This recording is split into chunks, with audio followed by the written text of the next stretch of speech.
Assalamualaikum warahmatullahi wabarakatuh. Alhamdulillah, puji dan syukur senantiasa kita panjatkan kepada Allah Subhanahu wa taala. Begitupun juga dengan salat dan salam kepada Rasulullah sallallahu alaihi wasallam, senantiasa kita curahkan, senantiasa kita limpahkan, dan kita berharap bahwa kita adalah bagian daripada umatnya beliau. Sampai pada bagian yang ketiga. Jadi kalau di podcast bagian ketiga, kalau di YouTube bagian kedua. Kita sudah bahas bahwa kemarin di episode setengah syahadat. Kenapa saya kasih nama setengah syahadat? Karena bagi saya syahadat itu kan la ilaha illallah Muhammadur Rasulullah. Hanya kalau kita ambil yang awal saja, la ilaha illallah, di mana keimanan kepada Allah itu yang menentukan segala-galanya, termasuk beriman kepada Rasulnya Nabi Muhammad Sallallahu Alaihi Wasallam. Maka sebenarnya la ilaha illallah itu bisa dipotong menjadi dua. Yang pertama adalah la ilaha, tidak ada Tuhan. Yang bagian kedua adalah illallah, kecuali Allah. Maka sebenarnya kalau seorang ateis itu menggunakan akalnya, kemudian dia berusaha untuk keluar daripada kenyamanan, berusaha untuk berpikir dan mendapatkan pada satu titik dalam pemikirannya itu kalau dia tidak meyakini adanya Tuhan, sebenarnya tidak sepenuhnya salah, karena ya ini sudah sebagian daripada keimanan, setengah daripada syahadat. Maka dalam episode yang lalu kita bahas setengah syahadat, maksudnya adalah ketika seseorang itu sudah mulai menggunakan akalnya, maka inilah permulaan dia dalam agama Islam. Begitupun juga dengan saya ketika SMP kelas 2, ketika sudah mulai berpikir, maka saya menyadari pada waktu itu saya mulai merasakan kebencian dengan agama. Saya merasa bahwa agama ini bukan sesuatu yang murni, bukan sesuatu yang asli, bukan sesuatu yang memang dari Tuhan. Bahkan saya pun meragukan adanya Tuhan. Karena kalau dipikir-pikir, ya setelah main game, setelah baca beberapa buku-buku filosofis, ini kayaknya memang Tuhan ini adalah sebuah ide yang diciptakan manusia agar ada keteraturan di tengah-tengah manusia. Lewat game itulah akhirnya saya menjadi orang yang ateis, nggak percaya dengan agama, nggak percaya juga dengan Tuhan.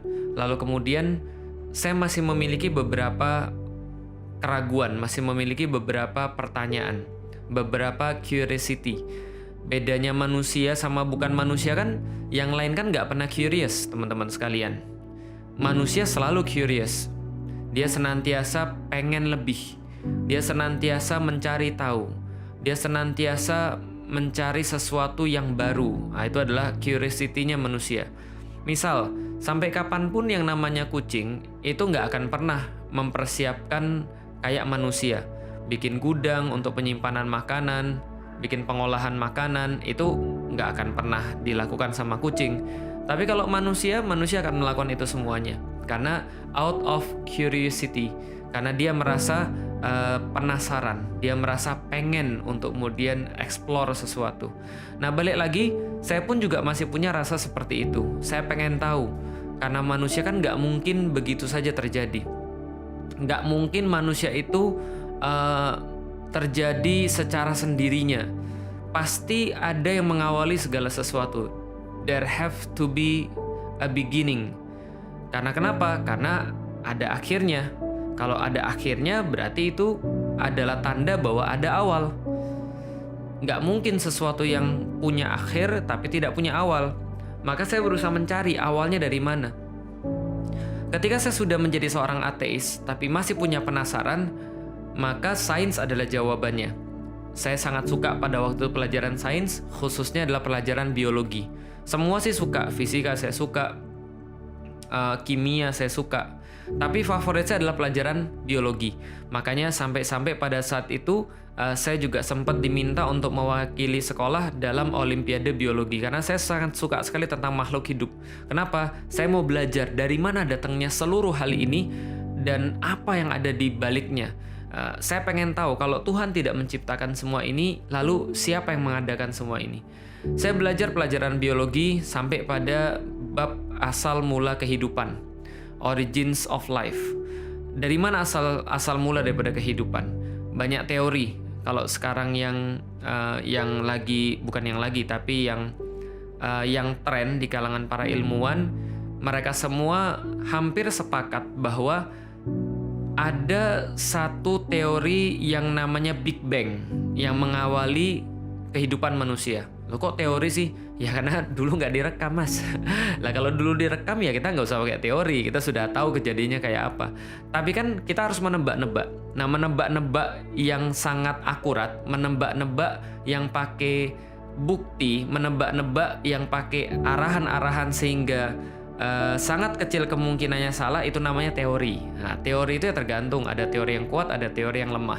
Contoh teori Darwin tentang evolusi, itu teori. Apalagi misalnya teori Lamarck tentang bagaimana terjadinya ragam spesies. Teori Alexander Oparin tentang bagaimana awal mula kehidupan. Itu semua teori. Tapi teori-teori ini kan baru hadir ketika sudah terjadi Big Bang, ketika sudah ada jadi materi. Gini. Oke, bayangin manusia ya, manusia kayak begini. Kenapa manusia ini bisa jadi? Nah, ini ada teorinya.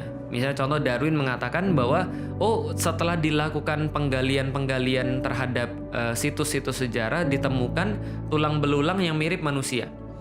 Kalau manusia digolongkan sebagai Homo sapiens, maka ini mirip manusia, sama-sama homo, sama-sama jenis manusia, bipedal, dia berdiri di atas dua kaki, tapi beda spesies, namanya Neanderthal. Jadi Homo Neanderthal, dan seterusnya. Apa perbedaannya? Ukuran otak, lalu peradaban, lalu bahasa, lalu kemampuan organisatoris, dan seterusnya. Yang jelas bahwa dia bukan manusia modern menurut Darwin. Ditemukan lagi ternyata yang mirip-mirip manusia. Jadi kalau seandainya monyet itu sekarang ada yang jalan pakai kaki dan tangan, ini sudah mulai ditemukan yang kayak manusia tapi juga kayak monyet. Dari situlah kemudian Darwin menyimpulkan teori evolusi. Oh, ternyata manusia itu berasal daripada monyet, kan gitu kan ya. Lalu kemudian monyet itu tambah lama berjuta-juta tahun dia berevolusi sehingga menjadi manusia. Teorinya didasarkan dari situ. Terlepas teori benar atau tidak, nanti kita akan bahas. Tapi saya pengen ngasih tahu bahwa teori-teori ini, kayak teorinya Darwin, teorinya Lamarck misalnya, tentang jerapah, kenapa ada yang lehernya pendek, ada yang lehernya tinggi, itu kan ada dua teori. Satu mengatakan bahwa dulu jerapah itu lehernya semuanya ada yang panjang dan pendek. Tapi makanan itu beragam, ada pohon panjang, ada pohon pendek. Dulu ketika pohon-pohon pendek masih ada, mereka semua makan dari situ. Tapi begitu pohon-pohon pendek sudah musnah karena banyak yang makan, tinggal pohon yang tinggi. Maka hanya jerapah yang tinggi yang bisa makan pohon yang tinggi. Jerapah yang pendek nggak bisa makan, lehernya ya mati. Itu teorinya Lamarck. Ada lagi teorinya Darwin yang kayak tadi. Kalau seandainya jerapah itu dulunya nggak ada yang panjang, nggak ada yang pendek, bukan genetis, tapi semuanya lehernya sama. Tapi ada yang bisa memanjang, ada yang bisa pendek. Ada yang bisa manjang, ada yang tetap pendek. Yang bisa manjang itulah DNA yang unggul yang nanti akan diwariskan seterusnya. Itu teorinya Darwin. Tapi semua teori ini saya pengen kasih tahu adalah teori-teori yang muncul setelah adanya bumi, setelah adanya alam semesta. Tapi pertanyaannya lagi, kalau teori-teori tadi cuma membahas tentang awal mula manusia, awal mula jerapah, awal mula ya binatang-binatang, kenapa ada yang terbang, ada yang melata, ada yang segala macam, ada moluska, ada ada vertebrata, avertebrata, ada saya jadi lupa apa itu yang namanya laba-laba itu anakida ya. Ya pokoknya gitulah ya.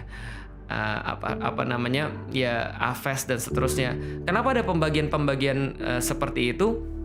Ya ini semua adalah bahasan teori ketika sudah muncul bumi dan arachnida tadi ya, ternyata laba-laba itu arachnida.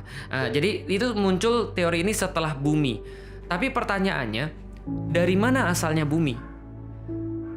Dari mana asalnya alam semesta? Dari mana asalnya semua ini? Maka saya pelajari dari teori fisika, semua itu ternyata terjadi lewat satu proses namanya Big Bang. Itu adalah teori yang paling ngetren di kalangan para ilmuwan untuk menjelaskan tentang origins of life.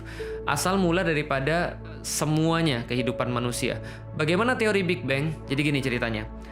Dulu ketika ada orang yang neropong, ada orang yang buat teropong lalu mengamati benda-benda langit, benda-benda angkasa, maka mereka mendapati bahwa benda-benda langit itu saling menjauh satu sama lain. Jadi satu planet dengan planet yang lain itu ketika diamati setiap waktunya dia senantiasa menjauh. Menjauhnya berapa banyak? Wallahu a'lam. Saya nggak baca sampai di situ. Tapi yang jelas mereka mengatakan dengan sangat jelas kesimpulannya adalah alam semesta ini memuai. Kenapa memuai? Karena seperti balon yang ditiup. Gini, teman-teman boleh buat penelitiannya sendiri. Boleh buat percobaannya sendiri di rumah. Teman-teman punya balon. Balon itu yang masih kempes dikasih spidol, titik-titik satu sama lain. Lalu kemudian ditiup. Setelah ditiup itu kan dia jadi memuai. Titik-titik itu nanti akan berjauhan satu sama lain. Ya persis seperti ini ya baju yuk ngaji ya. Tulisannya think. Kalau dipakai oleh saya ya ukurannya segini. Tapi kalau dipakai oleh yang lebih gede badannya, yang lebih buncit perutnya, itu memuai. Jadi lebih gede. Alam semesta ini memuai. Bersamaan dengan jalannya waktu, maka alam semesta ini memuai.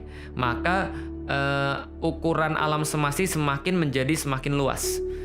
Pertanyaannya, kalau kita balik, if we turn back time, kalau kita balik waktunya, maka ketika kita balik waktunya, ya berarti kemudian kalau kita rewind ya, kalau sekarang kan jalan terus nih, play. Kalau kita rewind, berarti dia menyusut kan? Ini nih, kalau kita play kan dia membesar nih. Kalau kita rewind berarti kan dia menyusut nih alam semesta. Nyusut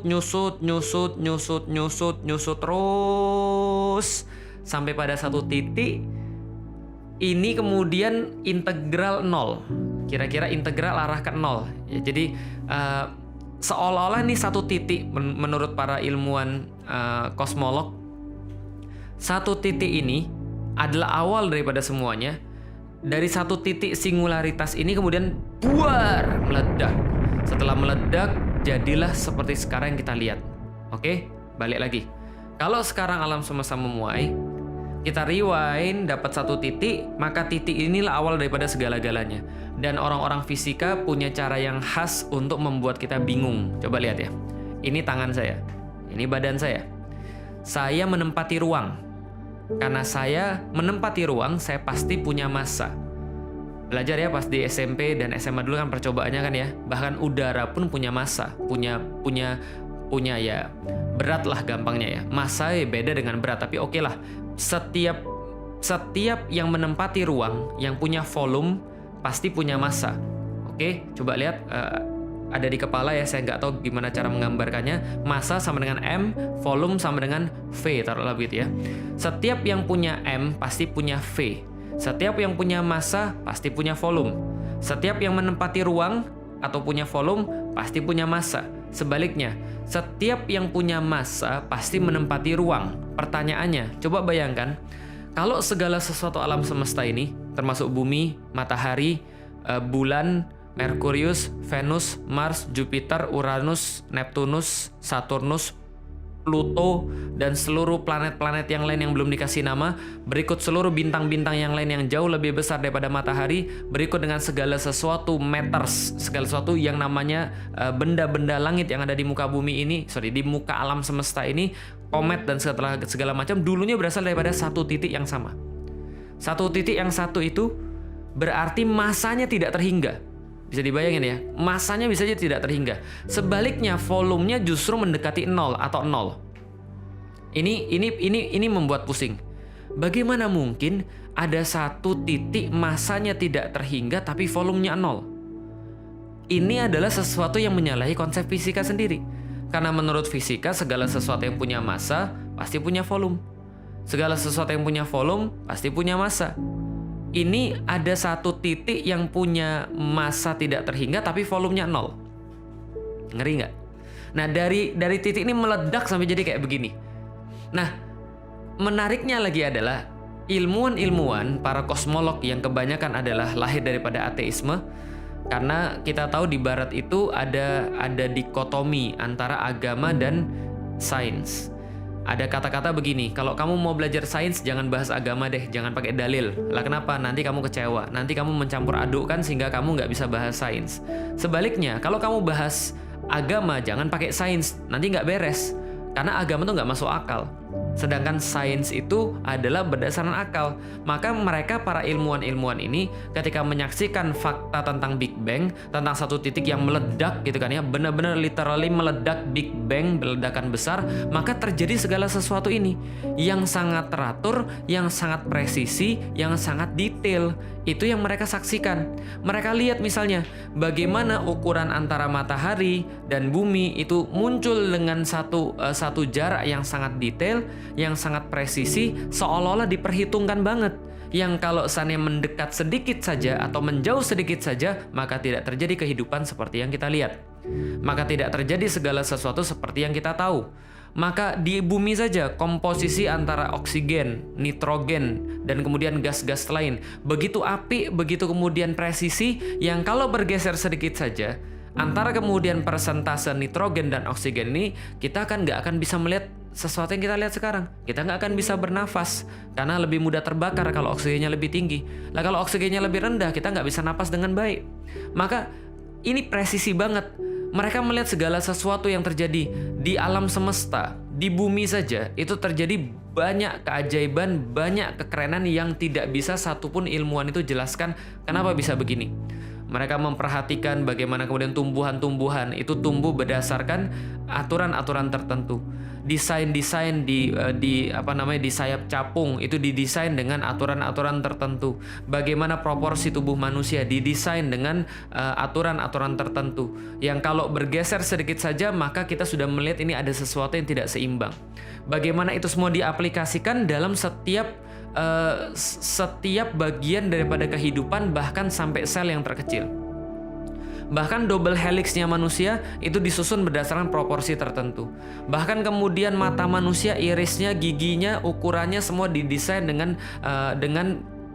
cara yang sangat detail. Mereka menyebutnya the great proportion, atau the God's proportion, atau the golden proportion, atau apalah namanya. Tapi ini mereka rasakan. Mereka bisa melihat ada sebuah ketelitian yang dibuat dari hasil itu semua. Sampai-sampai mereka mengatakan begini.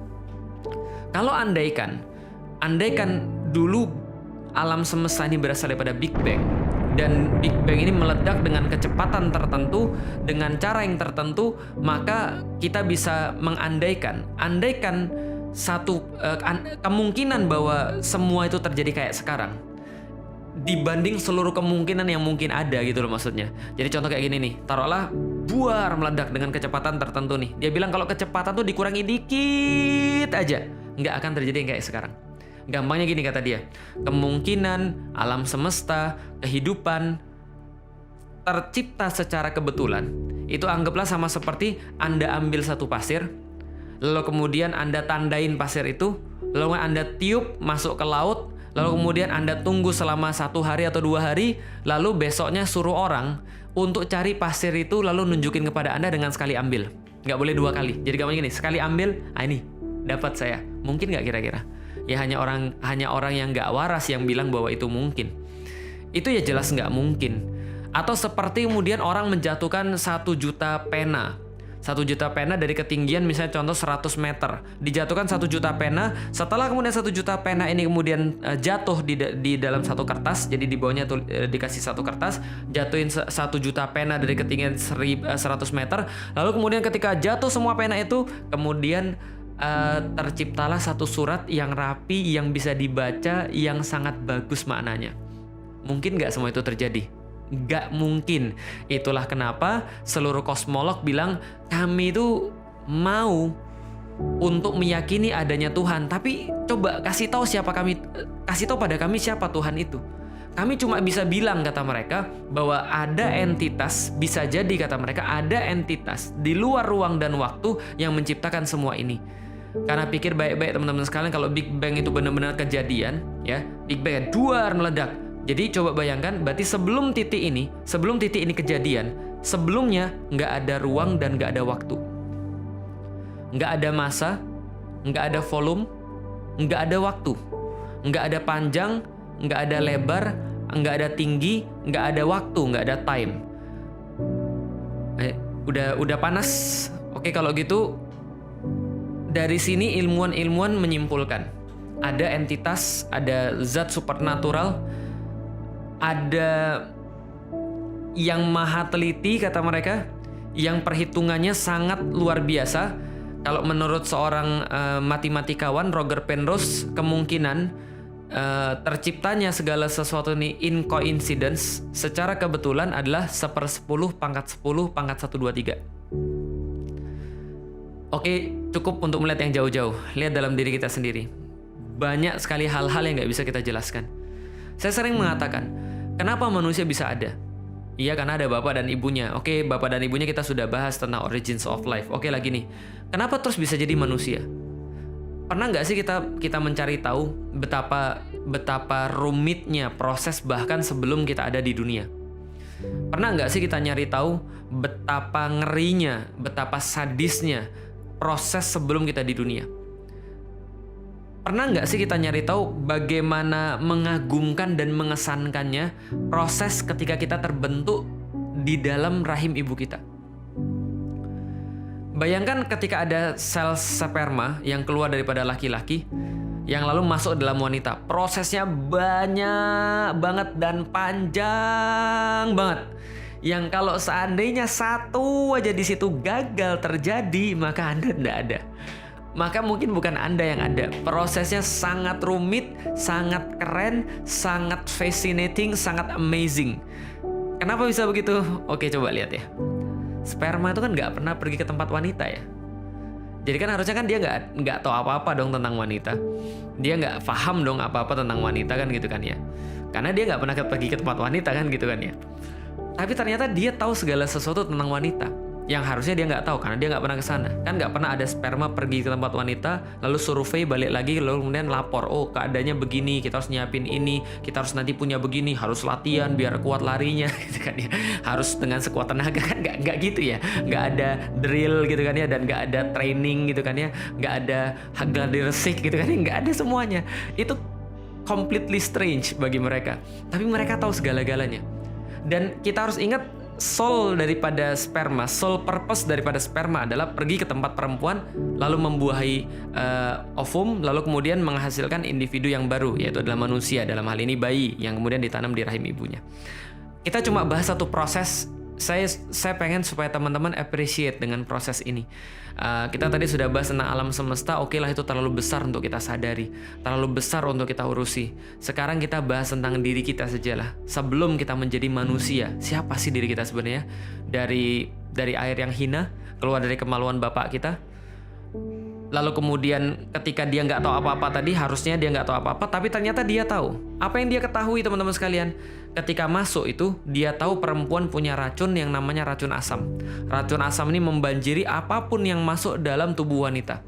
Karena racun asam ini akan memproteksi wanita, karena ini adalah jalan masuk yang sangat mungkin untuk penyakit masuk. Jadi dia akan mengguyur dengan asam. Tapi sperma sudah nyiapin cairan basah untuk menjadi penawar daripada racun. Pas saya belajar biologi, ini tahu dari mana? Ini dia paham dari mana bahwa dia sudah harus nyiapin helm dari basah untuk menghalangi itu. Setelah lolos daripada helm basah itu, dia harus kemudian berenang kuat, mengalahkan saingan-saingan yang lain. Sekali keluar kan sperma kan rata-rata sekitar 500 juta, setengah miliar.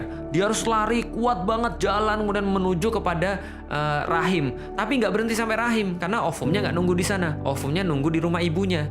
Makanya kalau yang pacaran itu ya jangan sering berkholwat gitu loh. Datengin bapak ibunya. Loh, kenapa bahasanya jadi beda? Nggak apa-apa. Jadi dia harus berenang ke arah ovarium. Lebih tepatnya ke tuba falopi, karena ovumnya nunggu di situ. Berenangnya itu nggak mudah, setengah mati itu sperma. Ada banyak yang mati kegencet, ada yang mati keinjak-injak kalau zaman sekarang gampangnya ya. Ada yang mati karena kehabisan bensin, karena mereka mungkin nggak latihan dulu, mereka mungkin terlalu berleha-leha dulu, terus kemudian nggak pernah ngelatih ototnya sehingga capek dan seterusnya. Ada yang kemudian salah jalan gitu ya. Ini nggak belajar mesti. Jadi ketika pembagian otak dia nggak hadir gitu. Nggak semuanya itu apa? Semuanya ini untuk menyaring siapa yang paling top. siapa yang paling keren, siapa yang paling jago. Nah, maka kalau yang normal itu jalannya pasti akan bener. Kan ovarium ada 2, ada sebelah kiri, ada sebelah kanan. Nah, dan yang namanya perempuan itu kalau lagi haid, kan ovumnya keluar dari salah satu, berarti harus ke kiri atau ke kanan. Nah, itu nggak pernah ada satupun sperma, kecuali yang tadi ya, yang nggak perhatian ketika dulu, nggak ada yang kemudian di antara mereka yang tersesat. Semuanya menuju pada tempat yang sama, sebagian besar, tapi nggak pernah mereka kontak satu sama lain. Nggak pernah SMS-an, nggak pernah WhatsApp-an, nggak pernah Telegraman, nggak pernah DM-an, tapi mereka tahu, they just know, mereka hanya tahu. Dan kita sampai sekarang nggak tahu kenapa mereka bisa komunikasi seperti itu. Lalu ketika sudah terjadi pembuahan itu aja sudah sangat keren banget, pembuahan sperma dan ovum. Itu rame-rame ngeroyok ovum gitu ya nih. Lalu kemudian ada sebuah lapisan yang sangat tebal di luar yang harus ditembus dengan sekuat tenaga. Padahal jalannya tuh udah jauh banget, udah capek banget, tapi mereka harus mengeluarkan energi mereka yang terakhir untuk bisa menembus tembok ini. Lalu setelah temboknya ditembus, ada kemudian cairan yang lain lagi, sampai kemudian mereka struggle terus sampai salah satu di antara mereka nyampe ke intinya. Nah, begitu sampai langsung sinyalnya dikeluarkan. Wah, red alert, shutdown, semua ditutup. Kemudian ada yang baru masuk setengah kejepit mati. Ada yang baru masuk sedikit mati. Yang lain nggak bisa tembus lagi. Kenapa? Yang luar jadi keras. Begitu satu masuk, semua jadi keras dan siap untuk terjadi proses melebur antara sperma dan ovum. Jadi zigot jadi morula jadi blastula kemudian ditanam di dalam setelah itu ditanam di dalam rahim, berkembang. Tiba-tiba sel-sel itu membelah satu sama lain dengan rapid sekali, cepat sekali membelahnya. Tiba-tiba lagi entah gimana ceritanya di umur sekitar 40 gitu kan ya, 40 hari kalau saya nggak salah. Kalau salah koreksi aja.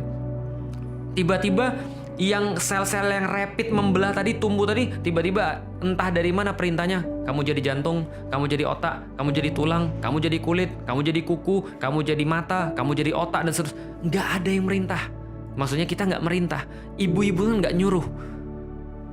Dari sel yang sama tiba-tiba berdiferensiasi jadi begitu. Lah kenapa nggak tiba-tiba mata semua? Atau jantung semua, coba, ayo. Atau misalnya jantungnya di kaki, ayo. Atau misalnya matanya di kaki, ya jadi mata kaki.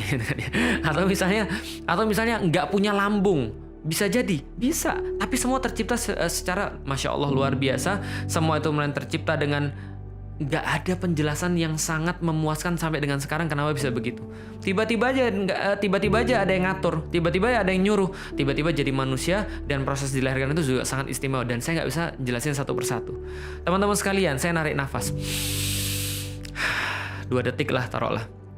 Apa yang sedang saya lakukan? Mengambil sebagian besar oksigen masuk ke dalam hidung saya. Hidung saya kemudian mentransportasikan oksigen itu masuk ke dalam tenggorokan. Tenggorokan masuk ke dalam paru-paru. Paru-paru dari bronkus kemudian disebar ke alveolus. Alveolus itu kayak ada bola-bola dan di situ sudah nunggu sel darah merah. Sel darah merah ngumpul semua di paru-paru menanti oksigen yang saya hirup tadi. Diikat dengan zat besi, diikat dengan zat besi sebagai rantainya, lalu kemudian oksigen ini diikat sama sel darah merah, disebarkan ke seluruh tubuh saya lewat tol-tol yang sangat banyak. Ada arteri, masuk kemudian dalam sel-sel pembuluh darah yang lebih kecil lagi, sampai ditransfer ke seluruh sel-sel dalam tubuh saya yang jumlahnya miliaran. Dan apa yang terjadi dalam setiap sel dalam tubuh saya? Terjadi oksidasi, pembakaran oksigen yang sudah didapat. Ada siklus Krebs, transport elektron, dan siklus glikolisis yang saya yakin SMP anu nggak pernah hafal. Tapi ini semua terjadi dalam an instant, kejadian aja. Kenapa bisa begitu? Kok bisa ya? Saya nggak punya penjelasan nih. Saya nggak tahu kenapa bisa begitu. Itu yang saya rasa ketika saya belajar biologi, ketika saya belajar fisika, ketika saya belajar menemukan tentang manusia ini dari mana. Yang saya dapatkan malah hantaman demi hantaman yang mengatakan, kamu itu coba lihat lebih rinci lagi, coba lihat lebih dalam lagi. Ada Tuhan di situ. Ada satu hal yang udah ada di situ yang kamu nggak akui. Dari situ saya bilang, nggak mungkin Tuhan nggak ada. Nggak mungkin Tuhan nggak ada. God does exist. God must exist. Tuhan pasti ada, Tuhan harus ada. Kenapa? Inilah explanation-nya. Karena saya nggak punya explanation yang lain. Kalau saya nggak mengakui Tuhan itu ada, saya harus buat explanation yang lain. Kenapa semua ini ada? Maka ketika disodorkan angka-angka seperti 1/10, pangkat 10, pangkat 1, 2, 3, probabilitas bahwa manusia terjadi secara kebetulan adalah 1/10, pangkat 10, pangkat 1, 2, 3. Saya bilang saya nggak bisa jawab semua ini, maka saya lebih nyaman, lalu kemudian lebih masuk akal mengatakan, harus ada pencipta yang membuat semua ini by design, not by coincidence. By design dengan desainnya, dengan rancangannya yang super detail, super teliti, dan super presisi, daripada saya mengatakan bahwa semua ini terjadi secara kebetulan. Nggak ada ledakan yang bisa buat sesuatu yang lebih bagus setelah ledakan itu. Bawa bom, bawa dinamit, ledakin satu rumah. Setelah meledak, mungkin nggak ada tempat yang lebih bagus. Nggak akan. Mungkin nggak ada rumah yang lebih indah. Nggak mungkin. Maka teman-teman sekalian, dari situlah saya meyakini Tuhan pasti ada. Sains membawa saya ke dalam bertuhan. Sains membuat saya jadi bertuhan. Sains mengantarkan saya tentang Tuhan. Nggak perlu agama untuk meyakini Tuhan. Anda cukup berpikir, menggunakan akal betul-betul, Anda akan dapat bahwa Tuhan itu ada. Kalau Anda jujur dalam pemikiran Anda. Tapi kalau Anda nggak jujur, ya banyak cara untuk menafikan adanya Tuhan. Banyak cara untuk mengatakan Tuhan itu nggak ada. Misal, saya pernah ketemu dengan ateis yang mengatakan Tuhan tuh nggak ada. Apa buktinya? Lo coba kamu buktiin Tuhan itu ada. Nggak bisa kan? Iya mas, betul. Kita nggak mungkin bisa membuktikan Tuhan dengan metode ilmiah, dengan metode penelitian. Nggak mungkin. Kenapa? Karena Tuhan itu tidak diindra. Tidak bisa diindra seperti manggis. Tidak bisa diindra seperti tangan, manusia, gula, dan segala macam. Contoh misalnya, saya dulu meneliti tentang manggis, pengaruh pemberian nitrogen pada produktivitas tanaman manggis. Jelas, manggisnya bisa dilihat, nitrogennya bisa dilihat, pemupukannya bisa diukur, metodenya jelas, maka bisa diukur. Maka kalau saya bilang ada pengaruh, berarti saya harus punya bukti. Tapi ingat, kalau saya bilang nggak ada pengaruhnya, berarti saya juga harus punya bukti dong. Nah pertanyaan saya, kalau orang ateis bilang Tuhan nggak ada, karena kita nggak bisa buktiin bahwa Tuhan itu ada, maka itu baru setengah daripada pembuktian. Tapi setengahnya lagi yang dia juga nggak akan bisa lakukan adalah buktiin bahwa Tuhan nggak ada. Nggak bisa kan? Lah kenapa? Ya karena Tuhan ada nggak bisa dibuktikan secara metode ilmiah. Tapi Tuhan juga tidak bisa dibuktikan tidak ada secara metode ilmiah. Jadi kita nggak bisa buktiin Tuhan ada, dia nggak bisa buktiin Tuhan nggak ada. Berarti sama aja, karena metodenya salah. Harusnya metodenya apa? Metode rasional, yang nggak saya ceritakan tadi. Nah kalau metode rasional, mudah. Kita ada karena bapak kita ada. Contoh, saya nggak pernah melihat bertemu lalu bertatap muka dengan kakek 10 kali moyang saya. Nggak pernah saya. Kakek saya aja baru ketemu kakek moyang aja nggak pernah. Apalagi kakek 10 kali moyang, nggak pernah. Tapi saya yakin dia pasti ada. Kenapa? Karena ada saya. Saya nggak pernah chat-chatan sama dia. Saya nggak pernah dapat apa peninggalan dia. Saya nggak pernah tahu fotonya seperti apa. Tapi saya cuma yakin. Kenapa? Karena ada saya. Ada saya itu bukti ada kakek saya. Ada kakek saya itu bukti bahwa ada kakeknya. Dan seterusnya sampai 10 kali kakek buyut, kakek moyang. Nah itu adalah metode rasional. Artinya adalah Tuhan pasti ada. SMP kelas 3 saya yakin Tuhan ada. SMP kelas 3 saya mikir dan saya nggak bisa menafikan adanya Tuhan. Dari situ kemudian saya mengalihkan pemikiran saya kemanapun yang saya dapat, kesempurnaan kesemuanya ini meniscayakan Tuhan pasti ada. God does exist. Lalu bagaimana dengan Islam? Oh nanti kita akan sambung dalam episode berikutnya, insya Allah. Makasih udah nyimak teman-teman sekalian. Mohon maaf kalau seandainya curhat ini jadi terlalu panjang, tapi saya cuma berharap bahwa ada kebaikan yang bisa saya share di sini bagi teman-teman sekalian yang masih di situ mencari tentang kebenaran, atau mereka yang mungkin merasa kagum dengan pemikiran ateis yang sebenarnya justru pemikiran itu baru setengah, baru sampai la ilah saja. Atau teman-teman yang masih galau, mudah-mudahan video ini bisa bantu. Nah, jangan lupa untuk like dan share video ini, dan juga subscribe dan aktifkan notifikasi, belnya diklik supaya nanti kalau kita upload teman-teman bisa dapat pemberitahuannya. Dan ini mungkin sesuatu yang mudah bagi teman-teman sekalian, tapi insya Allah ini akan menjadi bagian daripada penyebaran dakwah Islam. Mudah-mudahan ini menjadi sesuatu yang bermanfaat. Kita ketemu lagi di episode yang berikutnya. Assalamualaikum warahmatullahi wabarakatuh.